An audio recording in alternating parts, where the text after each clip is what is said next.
पढ़ने वाले हैं इंजीनियर ग्राफिक्स में। टॉपिक है इन्वॉल्यूट। इसमें हम इन्वॉल्यूट पढ़ेंगे सर्किल से रिलेटेड। तो इसमें क्वेश्चन है, draw an involute of a circle of 50 mm diameter, also draw tangent and normal on the curve. इस क्वेश्चन में बोला गया है कि एक सर्किल है जिसका डायमीटर 50 mm दिया हुआ है, उसका इन्वॉल्यूट ड्रॉ करना है, साथ ही साथ इसमें टेंजेंट और नॉर्मल लाइन भी इस कर्व का ड्रॉ करना है। तो सॉल्यूशन में सबसे पहले इसमें हम गिवन लिखेंगे।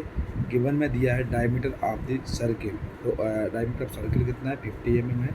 उसमें लिखा है गिवन में diameter of the circle equal to 50 mm। अगर हम इसका जब L निकालते हैं तो L इक्वल टू हो जाता है सर्कमफेरेंस पाई इंटू डी। ये फार्मूला होता है। अगर हम सर्किल के हमको सर्कमफेरेंस निकालना है, पाई इंटू डी होता है। तो पाई इंटू डी कितना था, 50 mm, मतलब 157 आ जाएगा। L इक्वल टू 157 mm के बराबर रहेगा। इस तरीके से इसमें हम L की वैल्यू कैलकुलेट करते हैं। इसके बाद इसमें हम ड्राइंग करते हैं इन्वॉल्यूट की। तो सबसे पहले हम ये करते हैं ड्राइंग। सबसे पहले इसमें हमको एक सर्किल ड्रॉ करना है जिसका डायमीटर 50 mm है।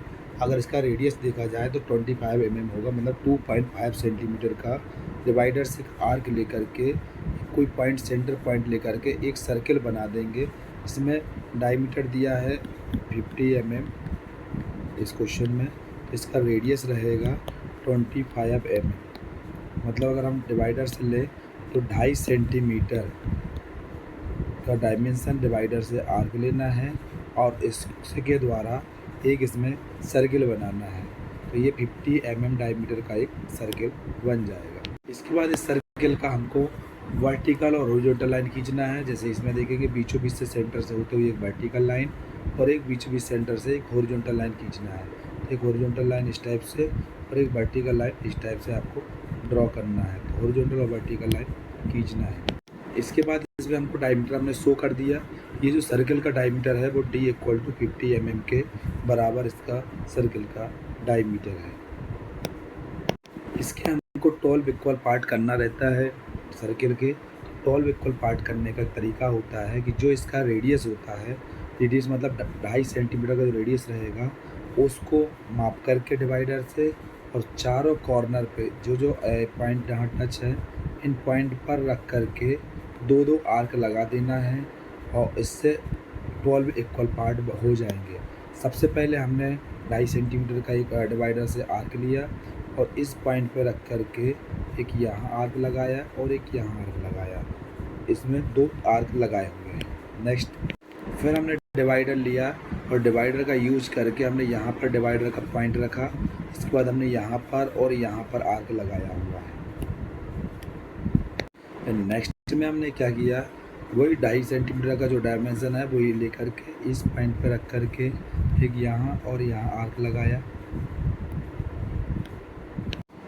इसके बाद वही डायमेंशन लेकर के इस पॉइंट पर रख करके डिवाइडर को ये और ये आर्क लगाया। इस तरीके से हम देखेंगे इसके 12 इक्वल पार्ट हो गए। जैसे कि एक ये पॉइंट हो जाएगा, दूसरा ये, तीसरा ये, चौथा ये, पाँचवा ये, छठवां ये, सातवां ये, आठवां ये, नौवां ये, 10वां ये, 11वां, 12वां, 12 इक्वल पार्ट हो गए। इस तरीके से 12 इक्वल पार्ट करते हैं। अब इस पॉइंट के हम पॉइंट बना करके इसके नाम शो करते हैं।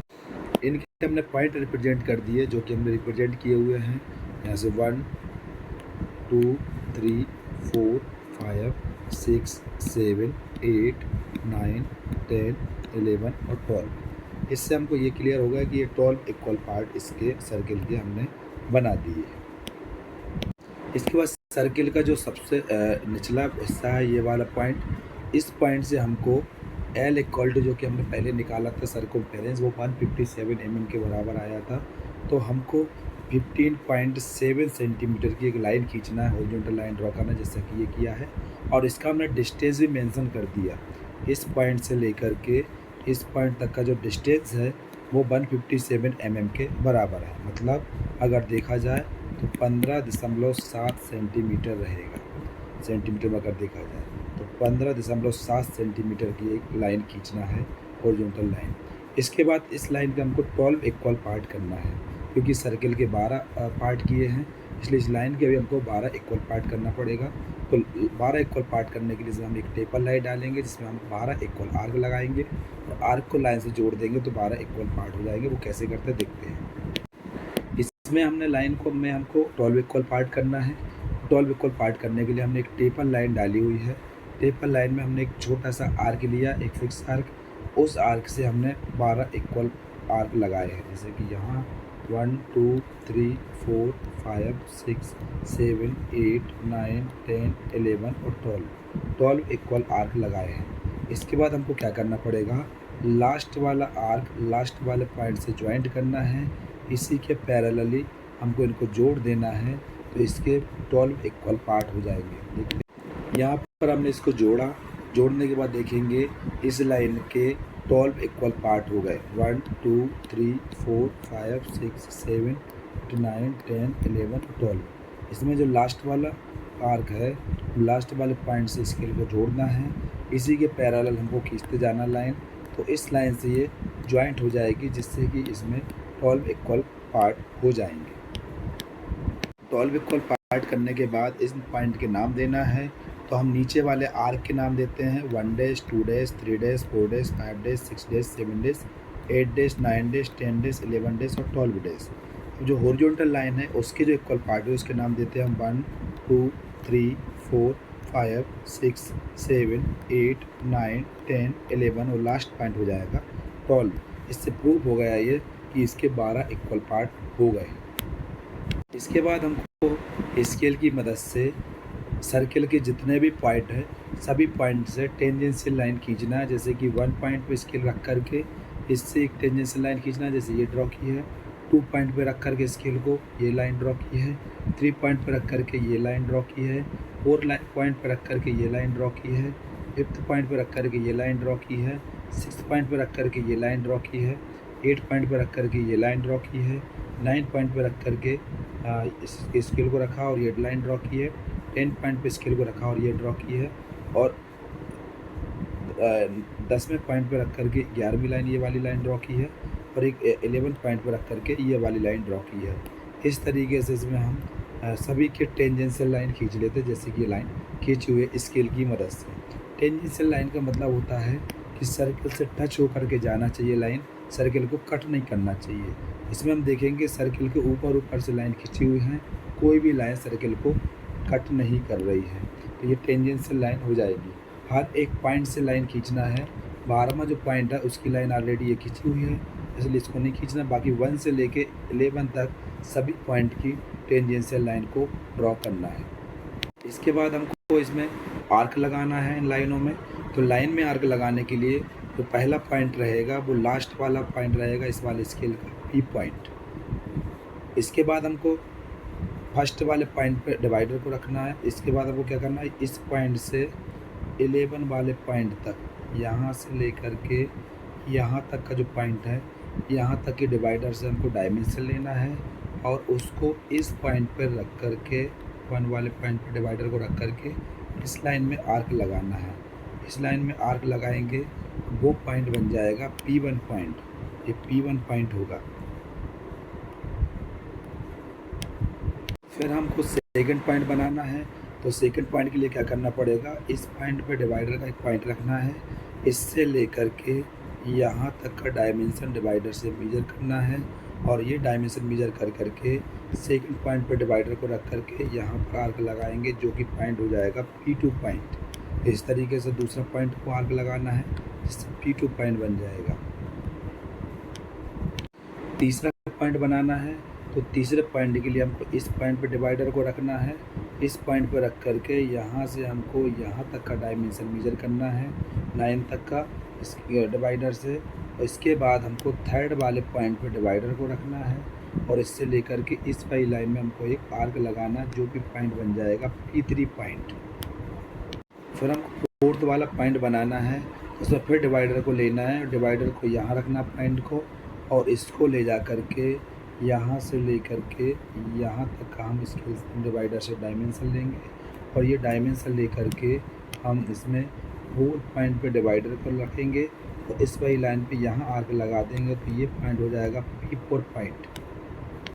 फिर हम हमको फिफ्थ पॉइंट बनाना है। फिफ्थ पॉइंट के लिए हमको डिवाइडर यहाँ रखना है, इससे लेकर के यहाँ से लेकर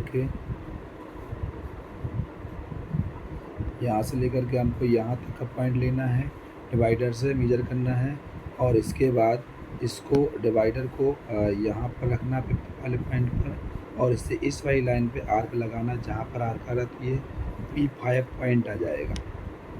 फिर हमको 6 पॉइंट बनाना है, तो 6 पॉइंट बनाने के लिए क्या करेंगे,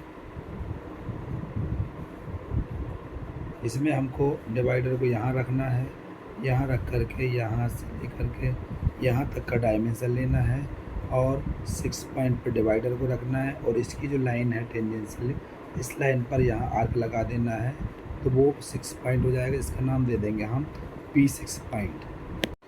फिर हमको 7 पॉइंट लेना है, तो 7 पॉइंट के लिए क्या करना पड़ेगा, डिवाइडर को लेना है और इस पॉइंट पर रख करके यहाँ से लेकर के यहाँ तक का डिवाइडर से डायमेंशन मापना है और ये डायमेंशन ले जा करके इस 7 पॉइंट पे डिवाइडर को रखेंगे और इससे इसके टेंजेंशियल लाइन यहाँ पर आर्क लगाएंगे, जो कि पॉइंट हो जाएगा P7 पॉइंट। नेक्स्ट ड्रॉ करना है, तो नेक्स्ट ड्रॉ करने के लिए हमको क्या करना पड़ेगा, डिवाइडर को रखना है और डिवाइडर को रख करके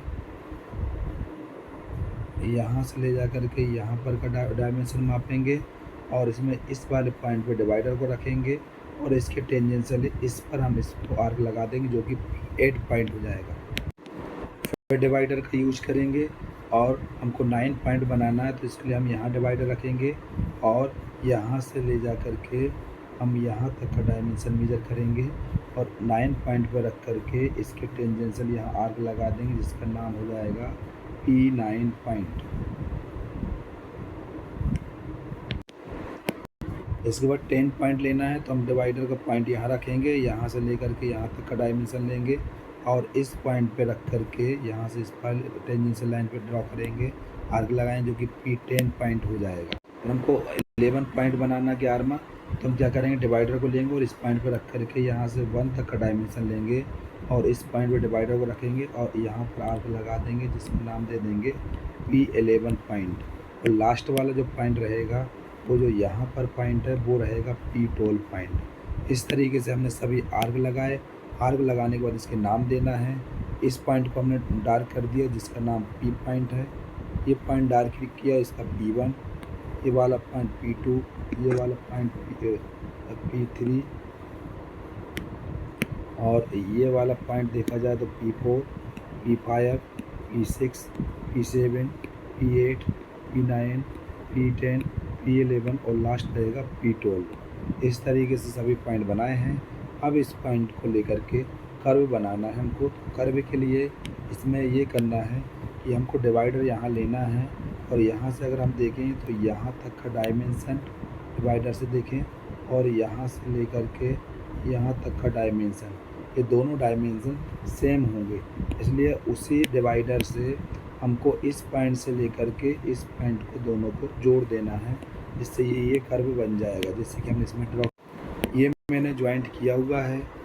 12 से 1 के लिए ज्वाइंट करना इस तरीके से, इसमें डिवाइडर को यहाँ रखना है, यहाँ से हमको 12 तक का डायमेंशन लेना है, तो यहाँ से देखेंगे P1 तक का डायमेंशन सेम होगा, इससे हम इससे लेकर के यहाँ तक हम इसको मिला देंगे। और हमको सेकंड में क्या करना है, अगर हम देखें 1 से लेकर के जो P1 तक का पॉइंट है वो, और 1 से लेकर के P2 तक का डायमेंशन वो सेम होगा, इसलिए हम इस पर डिवाइडर को रखेंगे और यहाँ से इसको हम मिला देंगे, तो वो सेकंड पॉइंट हो जाएगा। जैसे कि हमने इसमें आगे ड्रॉ किया, इसमें हमने ड्रॉ किया हुआ है, तो हमने P1 से लेकर के P2 के लिए भी ज्वाइंट कर दिया। इसके बाद हमको देखेंगे 2 से लेकर के P2 तक का पॉइंट और 2 से लेकर के 3 पॉइंट तक का पॉइंट, ये सेम रहेगा डायमेंशन का, इसलिए हम इसमें क्या करेंगे, P2 से लेकर के P3 भी ज्वाइंट करेंगे, जो कि डिवाइडर की मदद से, जो कि हमने किया है वो आगे देखते हैं। ये हमने इसमें ज्वाइंट किया है P2 से P3 के लिए। सिमिलरली इसमें भी होगा, 3 पॉइंट से लेकर के 3 पॉइंट P3 तक का पॉइंट की डिस्टेंस और 3 पॉइंट से लेकर P4 तक की डिस्टेंस सेम रहेगी, इसलिए डिवाइडर को 3 पॉइंट पर रखेंगे और इसको जोड़ देंगे, तो ये नेक्स्ट वाला कर्व बन जाएगा। जैसा कि हमने इसमें ड्रॉ किया है, P3 से लेकर के P4 तक का ज्वाइंट किया है। नेक्स्ट हमको क्या करना है, P4 पे 4 पॉइंट पे जॉइंट वो डिवाइडर रखना है। यहाँ से P4 तक का डिस्टेंस और यहाँ से P5 तक का डिस्टेंस सेम रहेगा, तो हम 4 पॉइंट पे रख करके डिवाइडर से और P4 और P5 को जोड़ देते हैं, जैसा कि हम इसमें बताते हैं किस तरीके से जोड़ा हुआ है। इसमें हमने P4 पॉइंट से P5 पॉइंट के लिए जॉइंट किया हुआ है, इस तरीके से इसका कर्व बन जाएगा। फिर इसमें हम आगे देखेंगे कि 5th पॉइंट से लेकर के P5 तक का डिस्टेंस और 5th पॉइंट से लेकर P6 तक का डिस्टेंस ये सेम रहेगा, इसलिए हम डिवाइडर को 5th वाले पॉइंट पर रखेंगे और इसको जोड़ देंगे, जिससे कि ये आगे का कर्व बन जाएगा। और हम देखते हैं आगे कैसा बना। आगे हमने ये जोड़ा हुआ है, P5 से लेकर के P6 पॉइंट तक इसमें जोड़ दिया है आगे। इसके बाद सिमिलरली हम आगे और करेंगे। आगे क्या करेंगे, इसमें हम 6 पॉइंट से देखेंगे P6 तक का डिस्टेंस और 6 पॉइंट से लेकर के P7 तक का डिस्टेंस ये सेम रहेगा, इसलिए हम 6 पॉइंट पे डिवाइडर को रखेंगे और इसको जोड़ देंगे, तो ये आगे का कर्व बन जाएगा। जैसा कि हमने इसमें कर्व बनाया हुआ है, इस कर्व में P6 से लेकर के P7 तक का कर्व जोड़ा हुआ है। फिर हम सिमिलरली इसमें ऐसे करेंगे, 7 पॉइंट पे डिवाइडर को रखेंगे और 7 पॉइंट से डिवाइडर को से P7 तक का डिस्टेंस और 7 पॉइंट से P8 तक का डिस्टेंस सेम होगा, इसलिए हम 7 पॉइंट पे डिवाइडर को रख करके इसको जोड़ देंगे, तो ये आगे का कर्व बन जाएगा, जैसे कि हमने इसमें हमने आगे ज्वाइंट कर लिया, ड्रॉ किया है, जैसे P7 से P8 के लिए जो ड्रॉ किया हुआ है। इसके बाद हम उसमें और देखेंगे कि 8 पॉइंट से डिवाइडर को रखें और इससे P8 तक का डिस्टेंस और 8 से P9 तक का डिस्टेंस सेम रहेगा, इसलिए 8 पॉइंट का सेंटर मान करके और इसको हम डिवाइडर से जोड़ देंगे, तो ये आगे का ड्रॉ हो जाएगा। देखते हैं इस वाले स्टेप में हमने P8 से P9 को जोड़ा हुआ है और इसमें हम आगे डिस्टेंस देखें। सिमिलरली अगर हम देखें 9 पॉइंट पे डिवाइडर को रखें और P9 तक का डिस्टेंस और यहाँ से P10 तक का डिस्टेंस ही सेम रहेगा, इसलिए 9 पॉइंट पे सेंटर मान करके डिवाइडर से P9 से P10 को जोड़ देंगे, तो हम आगे इसको जोड़ के बताते हैं। और इसमें हम देखेंगे कि जो कि हमने उसको डिस्टेंस माना, तो ये P9 से P10 के लिए जोड़ा गया है। इसके बाद सिमिलरली इसमें हम ये भी देखेंगे कि जो 10वें पॉइंट पर अगर हम सेंटर माने डिवाइडर से और इससे लेकर के P10 तक का डिस्टेंस और ये P11 तक का डिस्टेंस सेम रहेगा, इसलिए 10 पॉइंट को सेंटर मान करके इसको जोड़ देंगे, तो 11 तक हो जाएगा P11। तो इसको भी हमने जोड़ा हुआ है, 10 पॉइंट को सेंटर माना और 10 से 11 के लिए ज्वाइंट कर दिया है, तो ये आगे कर्व हो गया। इसी तरीके से हम देखेंगे कि 11 पॉइंट पे डिवाइडर को रखें, यहाँ से 12 तक का डिस्टेंस और यहाँ से P12 तक का डिस्टेंस सेम रहेगा, इसलिए इसको भी हम 11 पॉइंट को सेंटर मान करके इसको जोड़ देंगे, तो लास्ट पॉइंट P12 पर जुड़ जाएगा। जैसे कि हम इसमें जोड़ा हुआ है P10 से P11 से P12 के लिए 11 पॉइंट मान करके, इस तरीके से इसका ये इनवॉल्यूट ड्रा हो गया। इनवॉल्यूट में हमको इसमें जो शो करना है, क्या करना है, ये P पॉइंट, ये P1, P2, P3, P4, P5, P6, P7, P8, P9, P10, P11 और लास्ट रहेगा वो P12 रहेगा। और इसका L इक्वल टू हम लिखते हैं 157 mm और इसके जो इक्वल पार्ट के इन सब के पॉइंट माने हुए हैं। इस तरीके से इनवॉल्यूट को बनाना है। इनवॉल्यूट को ड्रॉ करने के बाद इसमें हमको टेंजेंट और नॉर्मल लाइन ड्रॉ करना, वो कैसे करेंगे वो हम देखते हैं। सबसे पहले जो हमने कर्व बनाया उस कर्व को हमको डार्क भी करना है, तो डार्क करने के लिए हमने इसमें स्केच पेन का यूज किया है, इसके कारण ये हाईलाइट होकर के अलग से देखिए आप। तो आप देख रहे होगे P पॉइंट से स्टार्ट हुआ P1, P2, P3, P4, P5, P6, P7, P8, P9, P10, P11 और P12 तक ये कर्व गया हुआ है और ये साफ साफ हमको अलग तरीके कलर से नज़र आ रहा है। इसमें हमको पेंसिल का जो यूज करना है, इसमें सर्किल जो बनाना वो सेमी डार्क से बनाना है। आपको जो स्केल बनाना है ये आप सेमी डार्क से बना सकते हो, बाकी लाइनिंग इसमें इक्वल पार्ट आप हाइट पेंसिल से करें और इसके साथ में जो टेंजेंशियल लाइन खींचते हैं ये लाइट पेंसिल से करें। और इसके बाद पॉइंट हम इसमें डार्क बना सकते हैं, इसको हमको ब्लैक पेन या फिर डार्क पेंसिल से पॉइंट को ड्रॉ करना है और इसमें पॉइंट के नाम देना है। जैसे कि इसमें नेमिंग की हुई है, नेमिंग भी आपको डार्क पेंसिल से करना है, जैसे HB पेंसिल या H पेंसिल से इसमें ड्रॉ कर सकते हो। मेजरमेंट डायमेंशन जो है वो भी हमको इसमें HB पेंसिल या H पेंसिल से करना है, डार्क करना है। पॉइंट का नाम इसमें डार्क करना, बाकी आप इसमें जो लाइनिंग करते हैं वाइट पेंसिल से रख सकते हैं। ये इन्वॉल्यूट बनने के बाद इसमें हमको नॉर्मल और टेंजेंट लाइन ड्रॉ करना है। तो नॉर्मल और टेंजेंट लाइन ड्रॉ करने के लिए इस इन्वॉल्यूट में हमको कहीं भी 2 पॉइंट के बीचों बीच एक पॉइंट कंसीडर करना है। जैसे कि हमने इसमें P1 और P2 पॉइंट के बीचों बीच हमने M पॉइंट को कंसीडर किया हुआ है। यहाँ पर हम नॉर्मल और टेंजेंट लाइन बना रहे हैं, इसलिए हमने इसमें M पॉइंट कंसीडर किया हुआ है। अब इसमें हमको M पॉइंट को लेकर के टेंजेंट और नॉर्मल ड्रॉ करना है। इसमें हमने जो पॉइंट आ रहा है इसके बीचों बीच, जैसे M पॉइंट है, M पॉइंट से लेकर के स्केल को रख करके इस पॉइंट से लेकर के सीधी स्ट्रेट लाइन खींचेंगे, जो कि इस लाइन को हम नॉर्मल लाइन कहेंगे। ये नॉर्मल लाइन ड्रॉ हो जाती है। ये आप कोई भी पॉइंट में बना सकते हैं जहाँ पर पॉइंट आ रहा है। अगर हमने P1 और P2 के बीच में देखेंगे तो ये 2 पॉइंट आ रहा है। अगर हम P2 और P3 के बीच में ड्रॉ करेंगे तो इसमें 3 पॉइंट आ रहा है। P3 और P4 के बीच में करें तो 4 पॉइंट आ रहा है। इस तरीके से जो पॉइंट है उस पॉइंट से लाइन खींचना स्ट्रेट लाइन, तो ये नॉर्मल लाइन हो जाएगी। ये आप नॉर्मल और टेंजेंट कहीं भी ड्रॉ कर सकते हो जहां आपको स्पेस दिखे। मुझे इसमें यहाँ पर स्पेस दिख रहा है, इसलिए इसमें हमने यहाँ पर बना दिया, जिसके कारण इसमें नॉर्मल और टेंजेंट लाइन आराम से ड्रॉ हो जाएगी। इसमें ये नॉर्मल लाइन ड्रॉ किया। नॉर्मल लाइन को क्या करना है, आपको 2 पॉइंट के बीचों बीच आपको इसमें एक पॉइंट कंसीडर करना है, जो कि M पॉइंट हमने कंसीडर किया।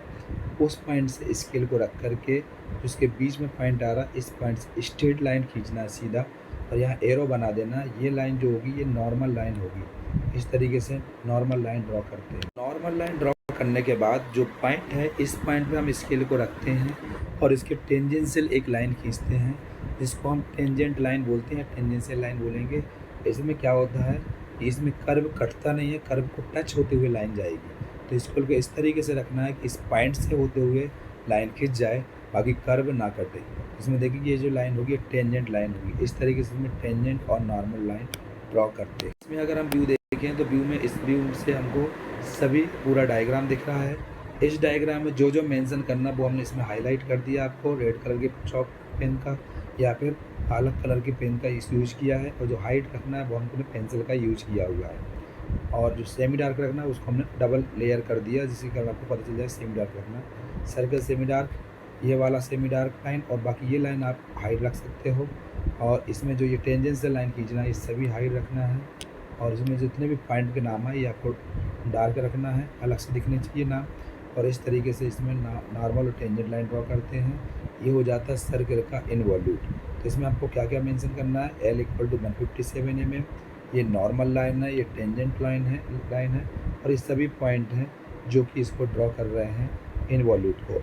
जो कि डायमीटर भी दिखाना है इसमें, डायमीटर जो कि दी हुई है D = diameter of circle 50 mm के बराबर क्वेश्चन में दिया था। इस तरीके से ये क्वेश्चन कंप्लीट हो जाता है। ये क्वेश्चन अगर आपको आए तो इस तरीके से आपको ड्रॉ करना है।